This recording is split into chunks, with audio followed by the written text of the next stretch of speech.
I'd like to call the meeting to order. My name is Ken Wax. I am the chair of the Connected Home Council of ASHB, formerly CABA, and I welcome you to this quarterly meeting of the CHC. So I am Ken Wax, the chair, and I'd like to introduce our vice chairs, Charlie Dirk from LeGrand and Joshua Garina from Access Communications. Charlie is unavailable today, but thank you, Joshua, for being here. Thank you, Ken. Thank you for having me here. It's always a pleasure to be on these calls with you guys. So let me give you a brief history of the Connected Home Council. CHC was established in 2004. The CHC initiates and reviews projects that relate to the connected home and multiple dwelling unit, that's MDU technologies and applications. The Council also examines industry opportunities that can accelerate the adoption of new technologies, consumer electronics, and broadband services within the burgeoning connected home market.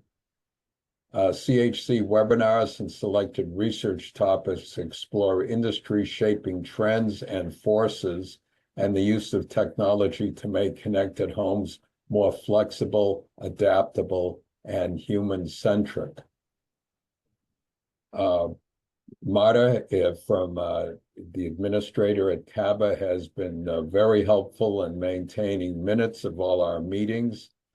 We have minutes from our past meeting, which was November 12th last year.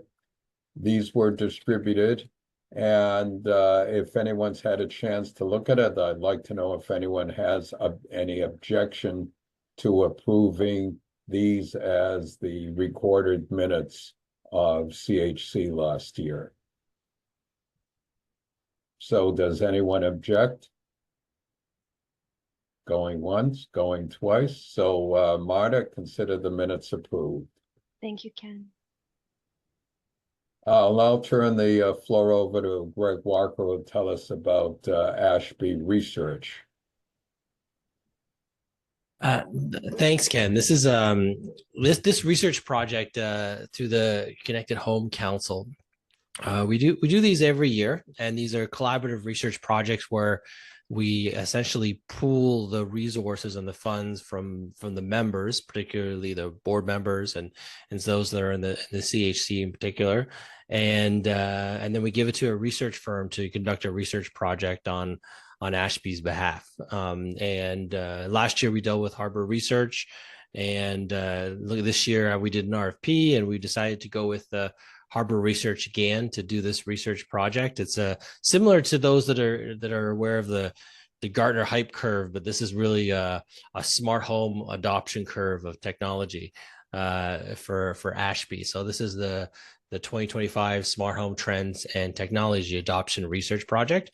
So we're doing a survey out of 500 consumers across Canada and the US, particularly heavily focused on the US, looking at different perspectives and how much they're willing to pay for certain smart home products and trends and things like that. And then there's going to be a deeper dive into 3 to 5 industry trends that are selected by the steering committee.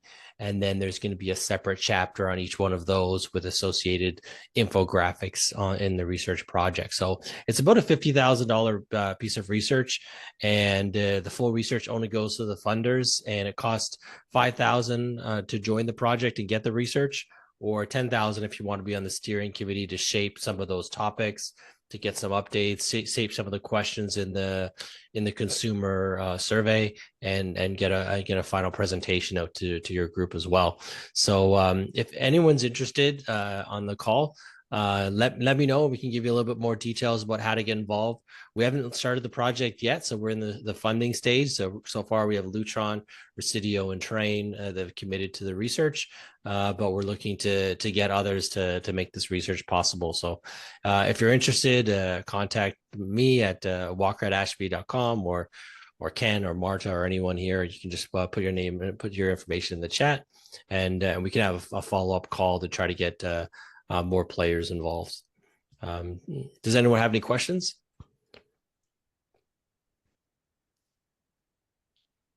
Okay, with that, I'll pass it off to Josh to give an intro to Jonathan. So before Josh, I just wanted for any newcomers, the last speaker was Greg Walker, the CEO of ASHB. So thank you, Greg.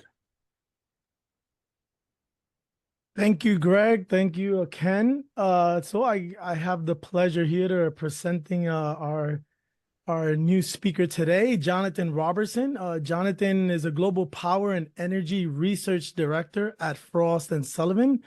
His experience research and consulting professional with an extensive knowledge of the key topical issues across the energy industry sector.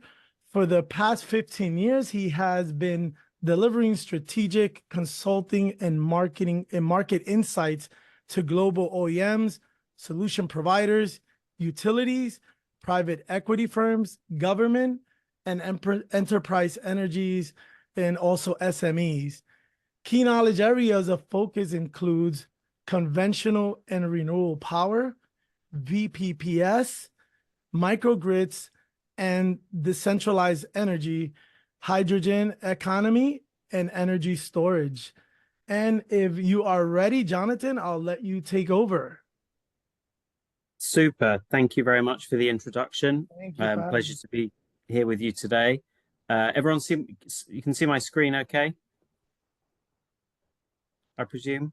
Yes, everything seems fine in my Yes, it's just fine. Thank you. Cracking.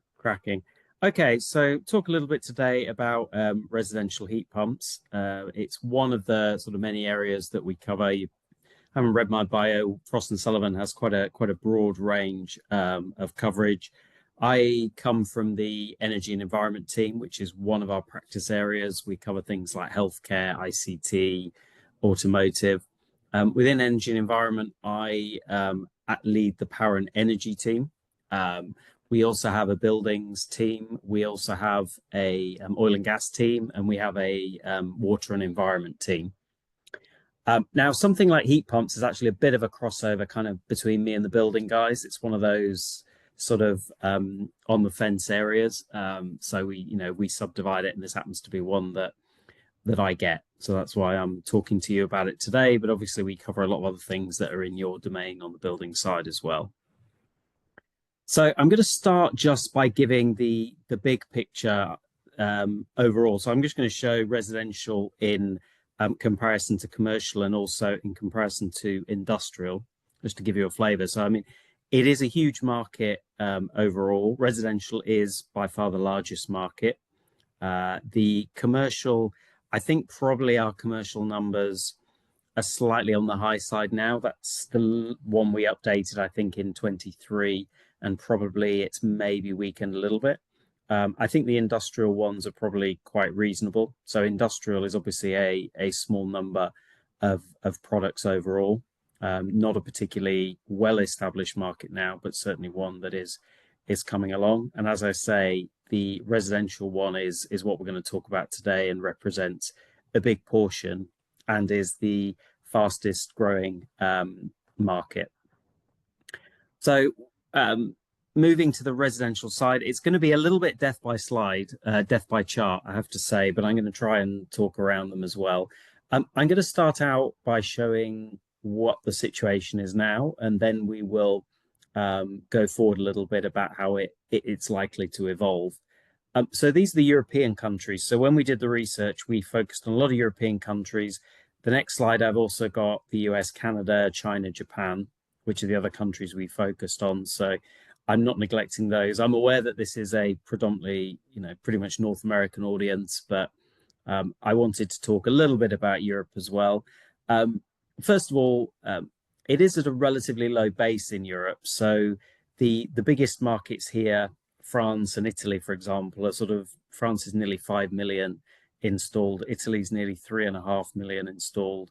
I mean, in these cases, France, in household terms, is, there's 30 million households in France. There's, 24 million households in Italy. So heat pumps is still overall a relatively small percentage in some of these largest markets. A lot of them continue to be dominated by gas-fired boilers, so they have a big portion in the market.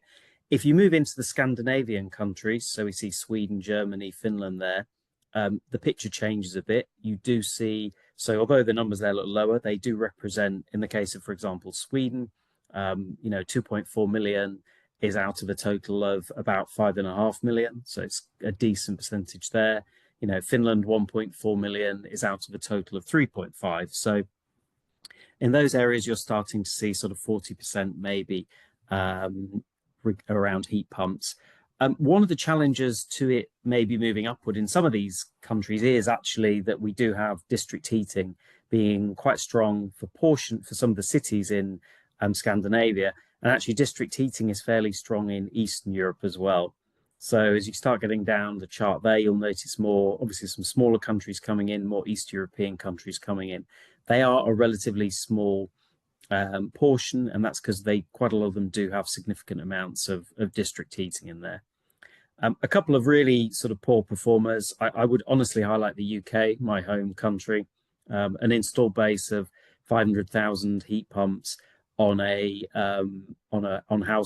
27, just over 27 million households is a very low amount indeed. So some of these country markets are starting from a pretty low base and have relatively little previous form in terms of installing heat pumps.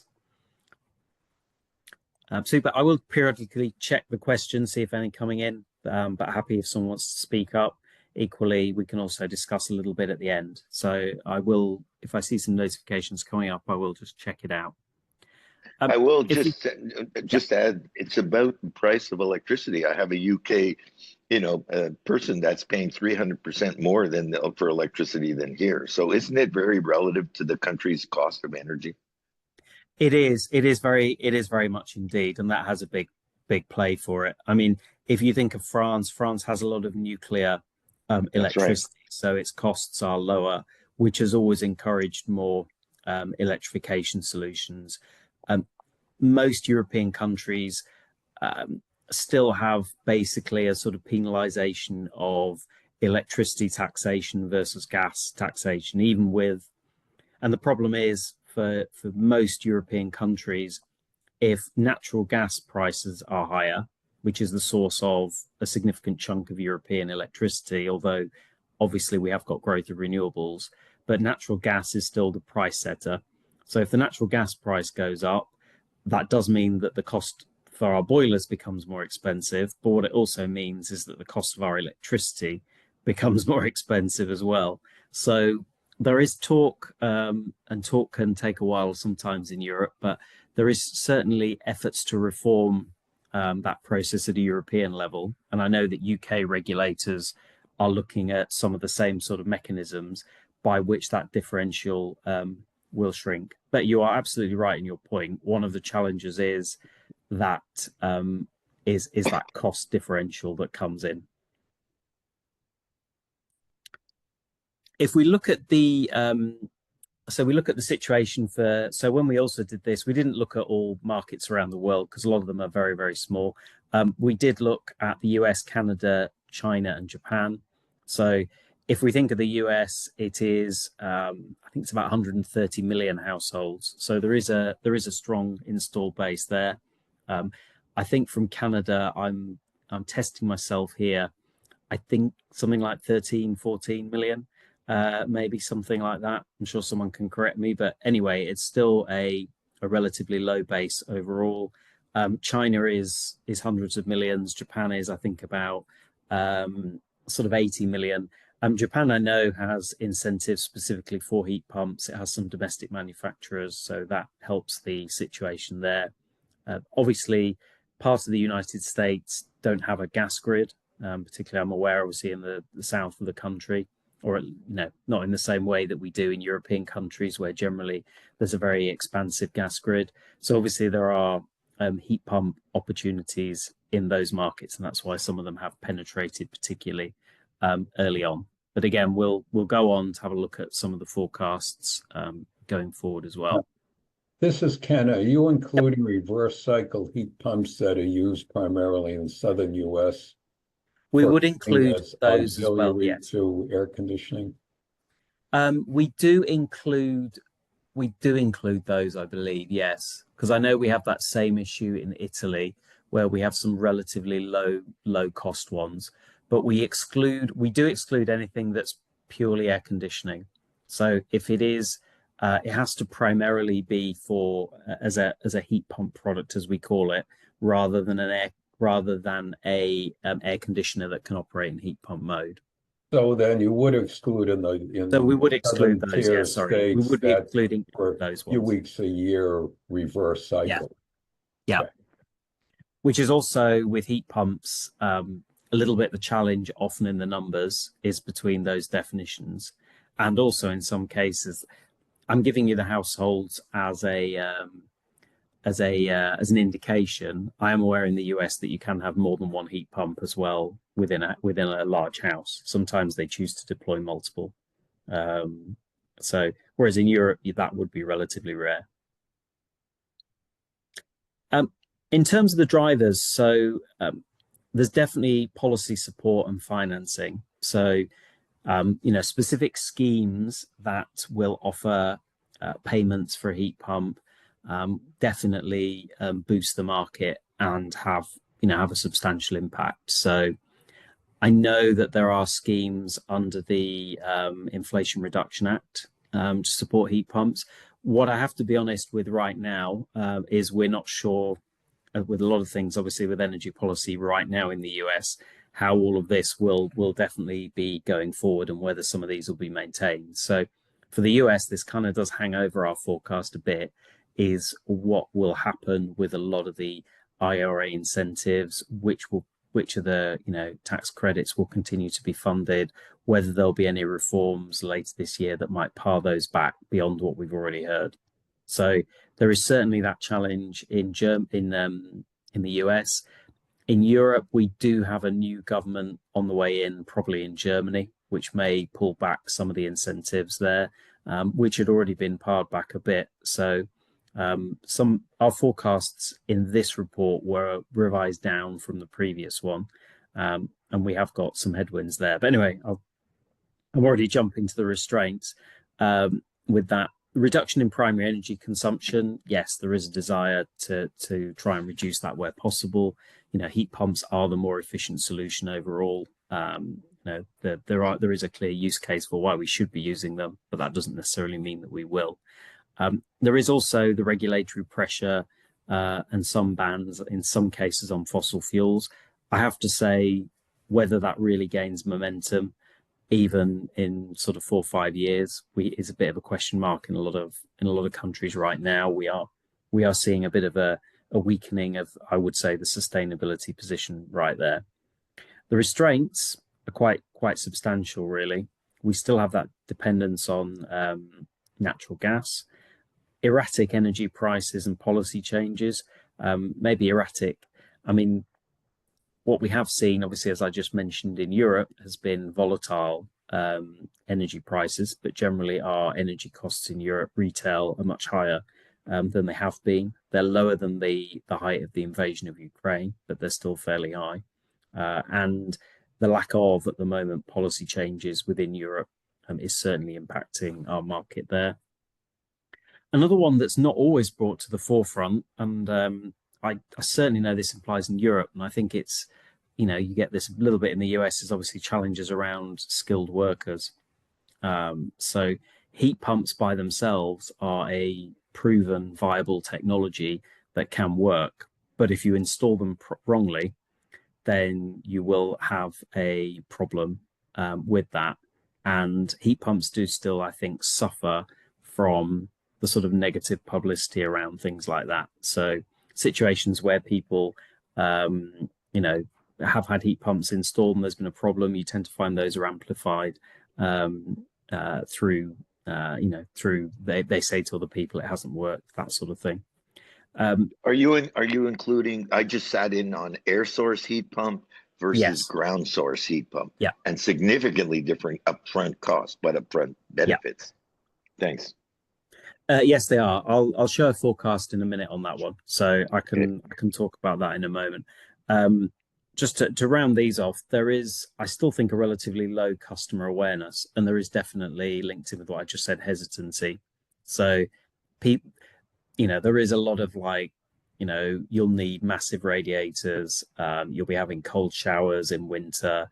There's a lot of stigma around that is still hard to sort of overcome. I think you also have a little bit, in some cases, heat pumps, I find slightly oddly, got dragged into some of the culture wars, both in the US and in Europe. So people got very, don't tell us to have a heat pump. We want our gas boiler, which is, I think, a bit odd. It's just a standard heating product, but there's definitely that. There are some retrofit challenges. You can put them. I've seen sort of some of the people I follow in this industry talking about, here's my 200-year-old building, and I've got a heat pump working in it. But there is more of a challenge if you are talking an older housing stock, and that does tend to be a bit of a restraint for Europe as well, because obviously we have older housing there.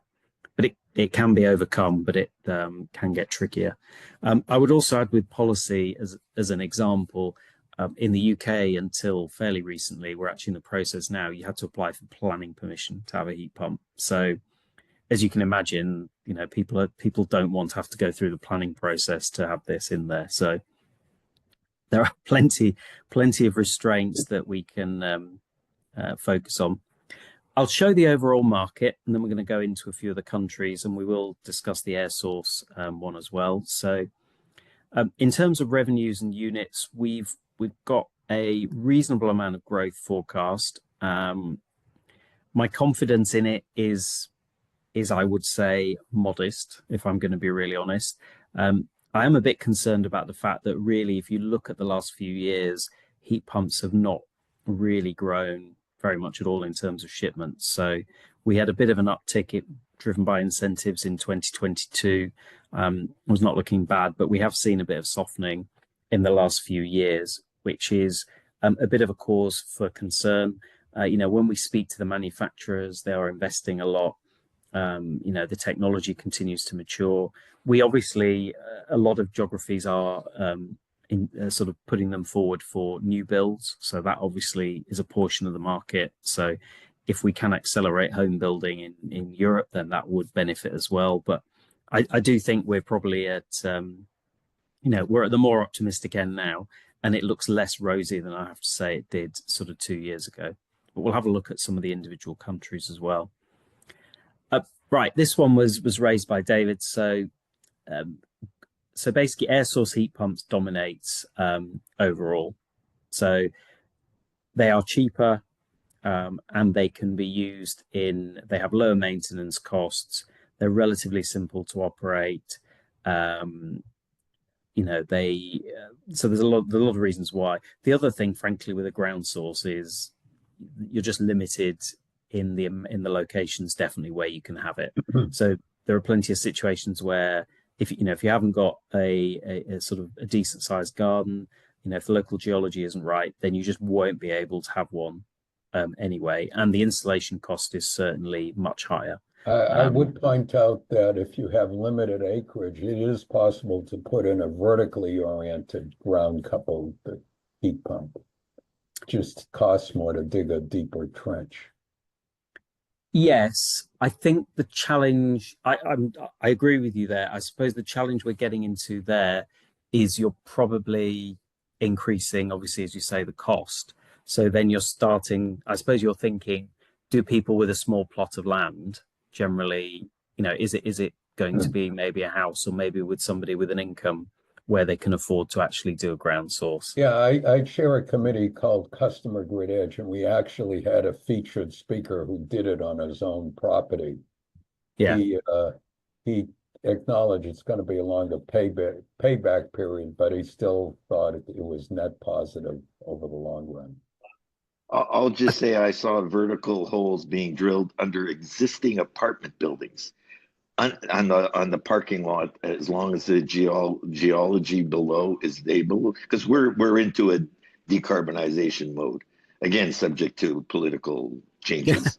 And so there was, we did a study for one of the community buildings where air source would save about 25-30% of GHGs and money, but a ground source, which costs more, but would save 55% of the utility bills for the next 40 years. So it's a complicated system when you look at life cycle. The problem is, as we know, something can pay off better in the longer term, but can you actually get the project forward, whatever it might be now? Can you get the commitment now to reap the benefit further in the future? I would argue there will definitely be a case for that. I mean, in the UK, anything that doesn't pay back in about 7 years has usually struggled here, for example, because people feel like they will move house, they will go somewhere else. We're getting $12,000 now towards an air source heat pump, but in the ground source, especially larger facilities, you get a 30% tax credit. And so they're trying to bring down the cost versus the benefit. Yes, if you can close that gap, then definitely, and obviously close the gap on boilers as well. That's the challenge, but it's also, I know you say it's possible with the geology, and I don't doubt that, but it's whether people are willing to go down that route to actually do it. So my this is slightly it is relevant. It's like personal one, but my father leads a residential committee for a apartment block. So there's like 3 large apartment blocks, and they have a fossil fuel heating system now that is about to get to 25 years old. So they were looking at replacements, and they did investigate heat pumps, but ultimately there were potential challenges, or it was going to be quite complex to do the assessment. There were going to be challenges with retrofitting some of the apartments. Some of the apartments wouldn't have space for what was needed. And what they're actually gone to pretty much now is electric boilers, which they've actually found are cheaper than the gas boiler. Anyway, the technology has improved. The cost is lower. The maintenance is low. So in that case, they thought they were heading towards heat pump, but they've actually gone for a different electrification solution. So that also is an element, I think, that can come into play as well. So I think that's quite interesting, because I never really thought of electric boilers as being a sort of serious contender. I thought they were where you kind of went when you didn't have a gas boiler and you couldn't think about heat pump. But it sounds like they have actually improved in the technology offering for them. So that's good for a decarbonisation point of view, but it's obviously not so good maybe for heat pumps. So I think that'll be an interesting one to watch as well. Were you called as a consultant for your father? He actually, they had a guy on his floor basically who of the building who was with the Dyson Research Institute, which is Dyson, the vacuum cleaners and the hand dryers and things, and he actually had one, and he was quite deep into it. So that guy took the job because he's got like a PhD in engineering. So he's been basically, that's really why they got started on it, and they actually had a case study from his that worked. So no, I was giving a bit of advice on the side, but I really don't know the engineering very well. I was telling him that I thought they should really look at heat pumps early on. And they were quite committed to getting rid of the gas system. And actually a big issue for them as well, aside from the cost of the gas boilers, actually the centralized gas heating system has a lot of maintenance costs. He was quite shocked when he got into it about the extent of them, with these 6 boilers, 6 pumps, a lot of them breaking down. The maintenance costs were just huge on those. I know it's an old system, but it goes to show those are sometimes the slightly hidden costs in the price that needs to be brought out more for sort of some of these district heating type projects.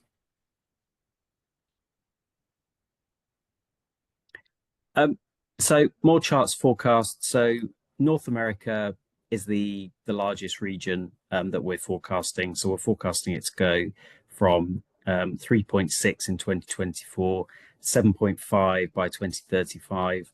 I have to say right now, we do these 10-year forecasts. I mean, my gosh, I feel like 2025 is a long way off. to the end of the year to see where things pan out. We've gone fairly conservative, I think, overall in the next few years anyway. But yes, if some of the incentives are rolled back, this could challenge things. Europe, again, I think is going to be fairly sluggish, probably maybe slightly less than we've said there, but we have to see really how things continue to evolve. APAC is quite China, and APAC is basically here, China and Japan. The big question in China is, where's the economy going? I hear lots of things about house building being an issue in China. Basically, there's no more houses being built, and obviously new build is a big factor. So that's one reason why we've got that market not really growing that much in the short medium term, and then accelerating a bit more in the longer term. But yeah, how some of these go will be very interesting going forward. The regulatory picture, so if we sort of focus on the US, is quite, as I say, I made a reference to kind of the culture wars, and I think this is where it comes in. So obviously we've got states that have very high percentage of all electric heating, which are those off the gas grid, so Florida, Hawaii, etc. We've then also got a mixed picture with some states allowing fossil fuel bans, but the majority of states really have, I would say, either not done anything about banning fossil fuels, or obviously some of them have actually gone the other way to say you can't necessarily ban fossil fuels, so that we should give customers choice overall, because of this slightly emotive thing about people being forced to switch to a heat pump or an electric solution. So I don't think we'll see any major bans coming forward in the next few years. I think we're very much on the defensive, I have to say, on sort of the clean energy transition right now. I think it's going to be very much down to whether the incentives are maintained and whether some of the manufacturers can keep the momentum up a little bit on their side as well. Lots of country forecasts here. So these are some of the largest markets that we see. So some of them, I say the UK has very high growth rate. It is from 75,000 a year. When Boris Johnson was Prime Minister in 2020, his government was talking about 600,000 heat pumps being installed by 2027. I think it was 2028. I mean, our forecasts are that we'll be lucky to get to half of that, and that is with a mandate that new build homes have them in. So it's very dependent on house building, and new build is certainly a portion in some of these markets. So the ability of European markets to build more is going to be pivotal to that of heat pumps, I would say, overall. I have to admit, we didn't look into Canada in too much detail, but we've stayed fairly conservative on it overall in terms of the volume going in. The US, we can see portions of the country that are off the gas grid where we think there'll be quite a bit. The other countries I've got here, probably a mix of slightly smaller European markets. I think it is notable. Essentially, the Scandinavian countries, even though they have not that much gas overall, are really the ones who are kind of still motivated very much to minimize gas usage. Eastern European countries, I mean, Poland in particular, has a reason for trying to minimize gas use overall with its relations with Russia. So it has been sort of pushing a little bit. What we found, which is hard to forecast as well, though, is that a lot of the markets can chop and change a little bit. So you can have a surge and then there'll be a reaction against heat pumps. Maybe the regulations will come back, or there'll be a slowdown. There's not enough installation capacity, and then they come back. So we have seen cases where markets have dipped quite strongly and maybe come back. So that does make forecasting a little tricky for it, but we certainly need to do a lot more than we did in 2024 for this market to really gain the momentum that we forecast in the longer term. So it's one of those where we have to hopefully see some traction soon. I mentioned them a few times.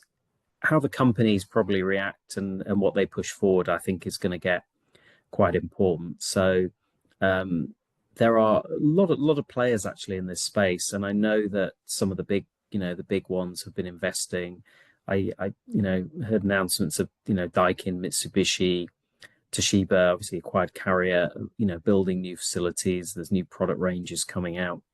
There's also a lot of smaller companies in this space as well. It has attracted quite a lot of new innovative heat pump companies, often with maybe a small regional focus. So we do see that happening quite a lot. So there are, there's some Scandinavian startups here or smallish companies. They've often got sort of new technology solutions, they're pushing for higher efficiency levels. So it's interesting to see whether they can also have an impact, and also whether the new products tackle essentially that big challenge, which is the differential between the gas price and the electricity price. So we expect to see more products coming out. It'll be interesting to see how that develops going forward. The tier designation, was that a volume of sales? Yeah, this is on revenues. So it's very, very hard tracking market shares in these. So we had a kind of approximation on the revenues for each one. So I think probably maybe the tier ones probably are going to edge a bit higher, I think would be my feeling. So we might be slightly conservative on that. We might be slightly over on the tier threes. Having said that, the tier threes have often got certain markets where they're quite strong as well. So there's a couple of Japanese ones that are significant. There's a couple of Scandinavian ones that do well in their individual countries. So I think it probably also at some point maybe needs a little bit of consolidation in the industry because we have quite so many there. So I think, we have seen Viessmann be taken over as well. We might see maybe some more deals in the future that reduce the number there. So let's see how it goes. But I wouldn't be surprised to see some of that. Heat as a service. So one thing with heat pumps is obviously it's kind of how you finance and offer them. One potential way is obviously in the future is going to be some sort of shared benefits. So we all talk about as a service model. At the moment, it's very product driven. It's very much around specific sales. It's very reactive. But there is the possibility, and it is starting to move to more sort of value offerings. One thing that's certainly happening in the UK is I can speak for the UK is heat pumps are starting to be seen a bit more as an asset within the grid. So we are getting suppliers that are focused obviously on, they're looking at EVs, they're looking at PV, they're looking at heat pumps, they're also looking at water heaters, all as being a potential asset that they can sort of control and share some of the revenues with the owners. So I haven't got one. I live in a flat. I haven't got the right conditions to have one right now. But at some point I could consider it, and there are definitely benefits that are being accrued with that. So we are seeing more utilities focusing on trying to offer some of those sort of price incentives as well. Is that sort of like you as a renter, where part of your rent includes heat and you don't really care where the heat comes from, just that it's there? There is partly that, yes. So there is an effort to sort of offer some of those, which I think is not yet really gained a huge amount of traction. It's talked about, but I don't know that it's really got any volume there. So there is that. That's what the heat as a service really means. It's about providing an outcome. That might benefit if there can be more advantages to using a heat pump intelligently on the grid. So Octopus Energy, which is my supplier in the UK, which is a fast growing, it's become the UK's fastest growing supplier. It's built a lot of its proposition. It also it owns Kraken, which is a virtual power plant platform that I know is a little bit in the US as well. they have really sort of built their offering around basically targeting customers who have EVs, heat pumps, residential storage, batteries, or a combination of them. But particularly in a situation maybe where a customer hasn't got a battery, then they would be looking at some of these to try and maximize any value they can out of them, being able to control them. So they are trying to push that. They've also developed their own heat pump product, actually, which they're aiming to push out, which they're aiming to have as a lower cost heat pump solution. So I think we could see them going forward, and they are expanding in other European markets and actually coming as a supplier of the technology as a utility, which I think could be quite interesting because they have been phenomenally successful in the past few years.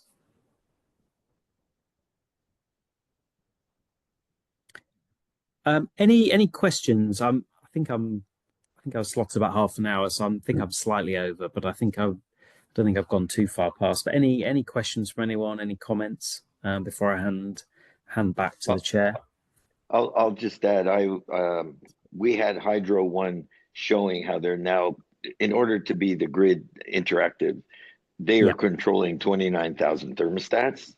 Yeah. To facilitate, they give a $75, Visa card, go shop and be happy. We're going to change your temperature by 1 or 2 degrees, but they're doing it over 29,000. Our gas company, which was basically the pipeline guy, you could buy your gas on the New York Stock Exchange. They set up Enbridge Sustain, where they'll literally go to the builders of the condos and say, we'll put the system in and we'll sell you the BTUs. And so that's a separate, energy as a service.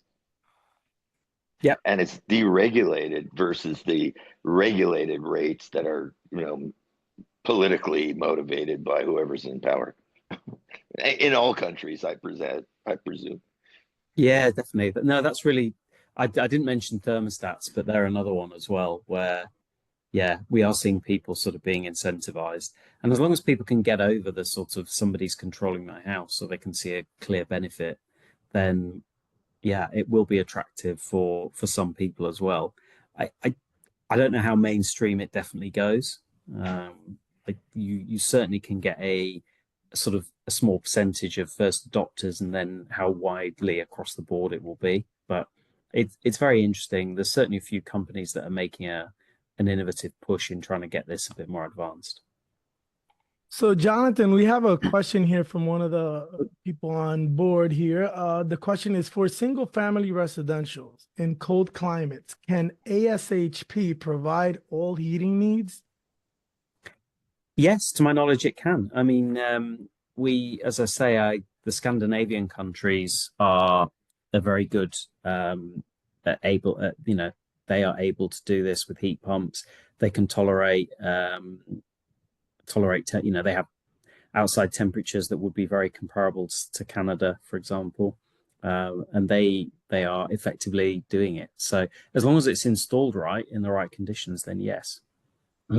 What I was told when I inquired of this at AHR Expo a couple of weeks ago was it's best to keep the heat pump running constantly or achieving a level temperature, and the house will maintain it. Yeah. I think they heat up fairly quickly, heat pumps, so they can maintain it quite easily. My cousin's actually got one in a new build in the north of England, and she said she finds it's reactive and she finds the temperatures very good. She's not finding any issue at all with it. So it can do it. It's unfortunately the horror stories tend to get more attention than the people where it works just tend to be like, okay, fine, it works. And it's if there's a problem that they tend to make more of it. I can see someone's making a point about a customer can always cancel a DR event. That's true. That's one of the things that they are pushing. Octopus are kind of pushing is that you will sign up, but you can then potentially opt out whenever you want as well. So it's giving the customer control, basically. Another question we've got, how many households have to upgrade their electricity supply before a whole home air source heat pump? I don't know the answer to that, but it is a relevant point, because in some cases they will not have quite the relevant amount. I don't think it's that substantial, certainly in Europe. So I think most are okay to do it where they are, but I'm not sure on that one. We have another one from Bobbin. What about the refrigerant in the air source heat pump in cold climate? Will they not have a performance impact? Are they not different in North America and Europe? I think, yeah, the refrigerants. I mean, the refrigerant is an interesting one because I know that the European Union is looking at refrigerants in some of these and they're trying to make them more environmentally friendly, which unfortunately goes against, which can also mean that the performance goes down. I know we have this with switchgear that we were looking at for our power grids. So I think the refrigerant can still do reasonably well in a cold climate, is my feel. Sorry, someone. No, I was just at, as I said, a 3-hour session on heat pumps in Toronto and they showed the 410, it's the global warming potential of the refrigerant. And so there is some loss if you go to CO2 refrigerant, but you have less harm if they leak. And there's a lot of issues about that. But in terms of the performance within the weather, it's not weather related, as I was told. Yeah. Okay, that matches what I've generally been told as well. As I say, you speak to a few people, you can get a mix because you will get a few, slightly more negative around it. And the home boiler industry has done depending how you look at it, has done at times an effective job of protecting its own market, I think, by sort of supporting maybe some of the anti-heat pump stuff is what I read. So I think we also have that to counter as well. It's definitely an interesting one. I mean, it'll be, I think, as I say, we're waiting a little bit to see the next. We make our forecasts, but there's a lot to settle down basically in the first half in 2025, both in Europe and in North America, to see where the momentum goes. Jonathan, can I have a follow-up? Yes, you can. Thank you. My understanding of heat pumps, they're really energy efficient when it comes to the winter season. And there are no benefits when it comes to the cooling season because they're going to work as any regular air conditioning system. Is that correct? That's one part of the question. And then the other part, most of the heat pumps, which basically interfere with what you said and what one of the questions being asked, because I teach HVAC. So most of the heat pumps are actually charged with R410A.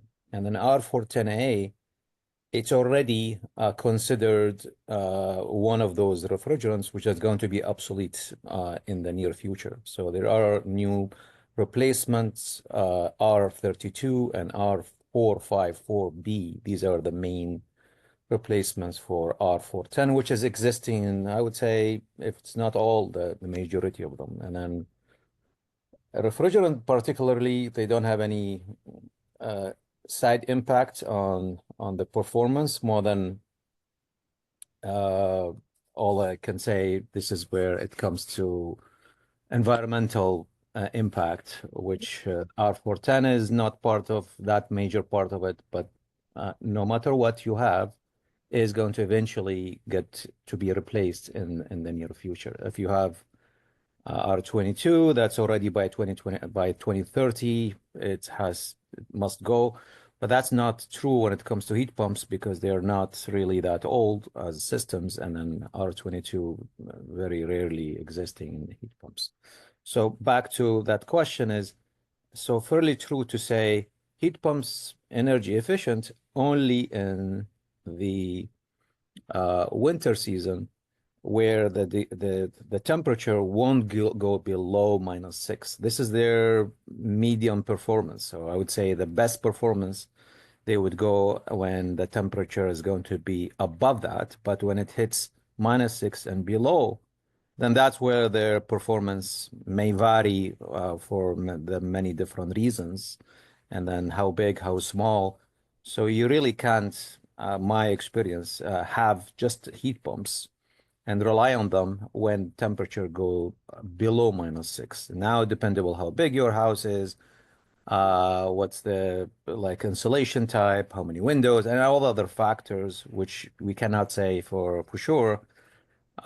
This heat pump or these heat pump system would cover a house surely when temperature goes below -6. Thank you. Well, I'll just say, I just watched a presentation by HRAI, Toronto Hydro, and the heat pump industry that says there are cold weather heat pumps that can go to -25 and minus. There's one from China that's -40. So there is opportunities. Now they all talk about giving the load, the electric resistance backup, or keeping the hybrid system. It's very dependent on the equipment, the design, the insulation, etc. So it's really interesting, this conversation. About 2 years ago, I had issues with my system. I have 2 units in my home. My home is about 4,700 square feet, and it uses R22. So I got a quote at the time for a new unit with R410A, and as of last week, I was having issues again with my system, and I did not know this, that the 410A is going away. And they told me starting January, we're going to have a new system, A2LS, which I have no clue what it is. But that's what I'm getting quoted now as we speak. So this conversation today was really a learning curve for me. But yeah.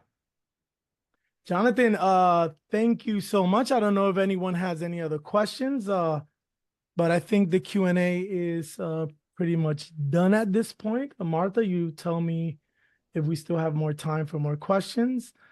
I think maybe, Jonathan, if there's any closing remarks, or if we're good, I think we can move forward.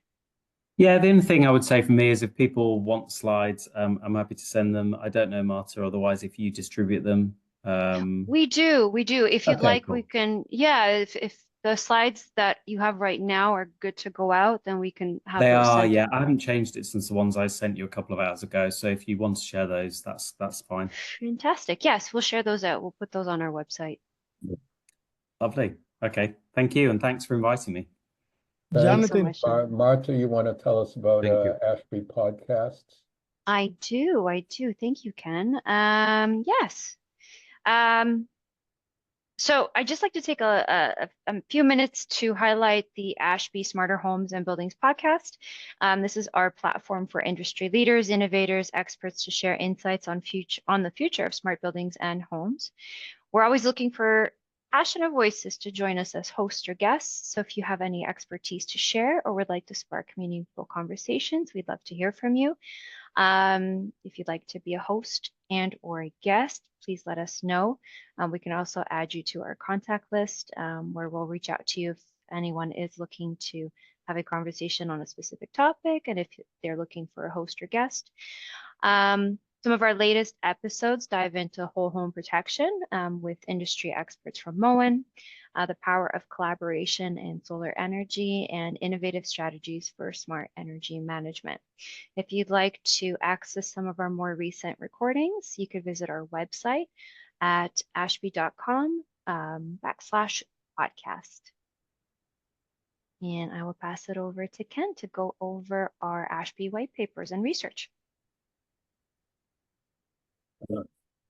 Thank you, Marta. The Connected Home Council has had a program since its inception to create relevant white papers in our field. We encourage members to propose white papers, and then we will assemble a working party to help the author develop the white papers.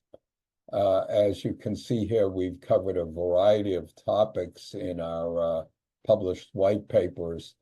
We generally like to keep each paper to maybe 6 to 10 pages.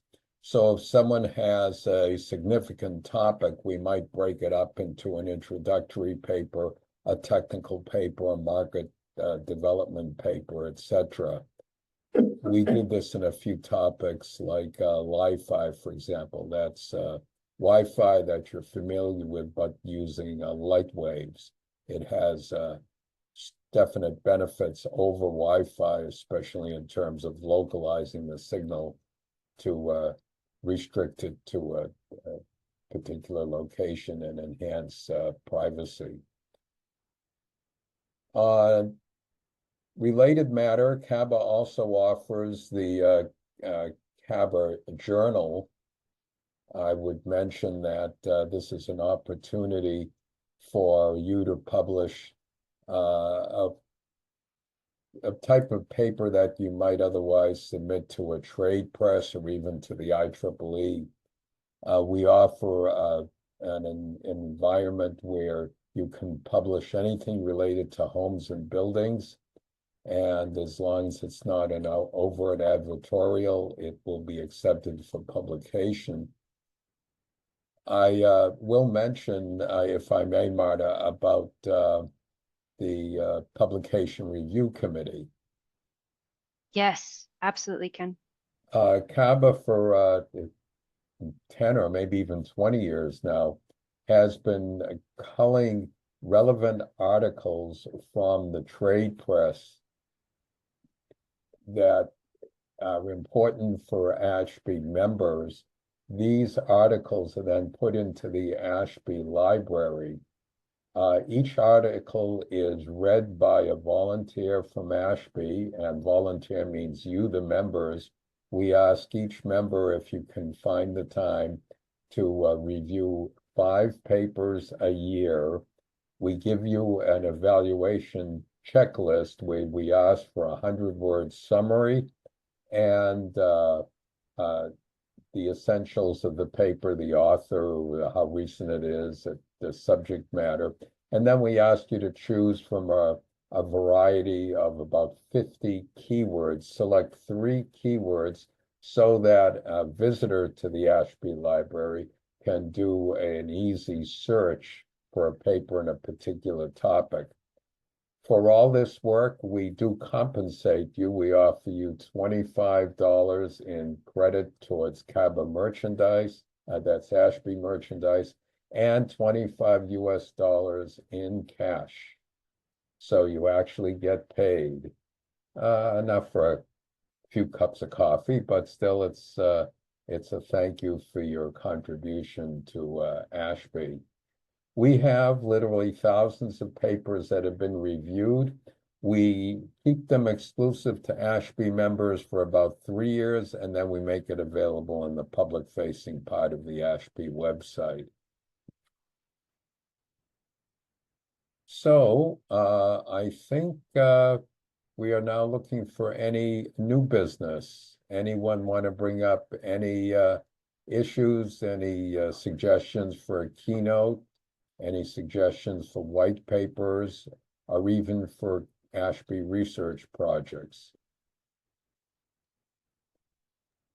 Can you hear me? Yes, Okay. just fine, David.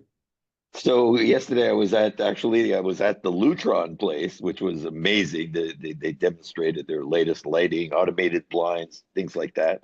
Probably what they're going to be putting in the report. But I met somebody about DC power. And Erie, who may be on this call, he's writing up about what about the DC home of the future? You know, we and maybe there's something that we can, form a white paper around. How do we go to DC? Much of our we had a DC hotel present to CABA recently, so maybe there's a DC home in the future. There is an organization called the Emerge Alliance that focuses on right. that. Yeah, I, in Patterson, fact, yeah. just met with the head of Emerge, Brian. RE Northeast, that was held last week in Boston. So this is a topic right now. The Alliance is focusing on commercial buildings. Because even here we're giving now $10,000, $5,000 if you put solar on your roof, $5,000 if you put a battery in your garage. But then we're bringing all this into LED lights that can now be DC'd and transformers for digital In TVs. fact, LED lights, if you've had real life experience with them, they're supposed to last longer than you are. But I Yes. am finding that DC lamps are burning out sometimes in a year. And the cause are the electronics in the base of the lamp.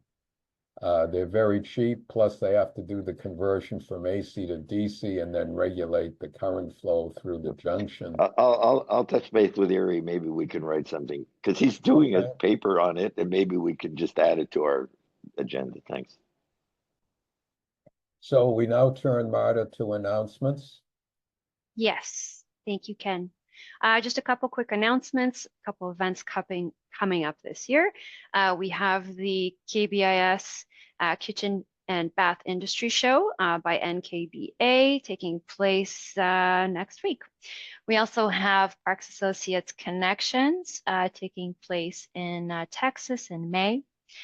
The Shanghai Smart Home Technology Show taking place, of course, in Shanghai in August. And then lastly, CEDIA Expo in September, our annual industry event.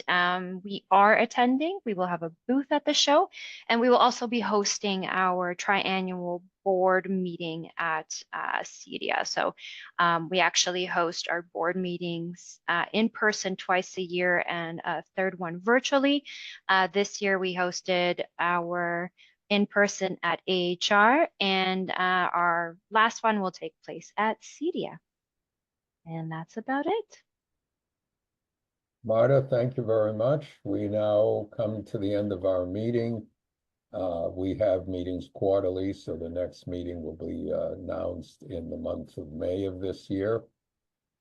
So thank you all, and appreciated our featured speaker and a lot to learn about heat pumps. So really appreciate the effort that Jonathan put into assembling all this very enlightening material.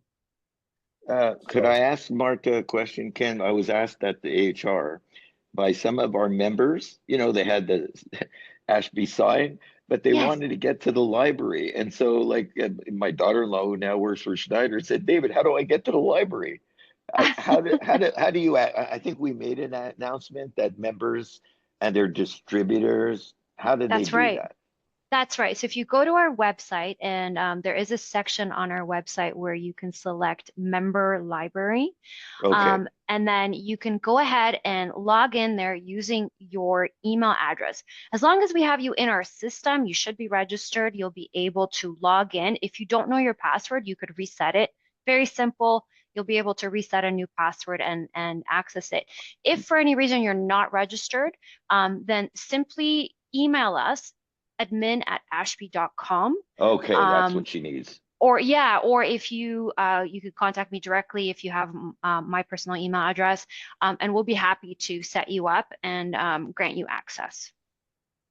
Yeah, because there are tons of people who say, "Yeah, I know about the association, but you know, there's 30,000 people that work at Schneider, right?" So right, and so they're going like, I said, "Well, call your board member. Like, she's probably in the building."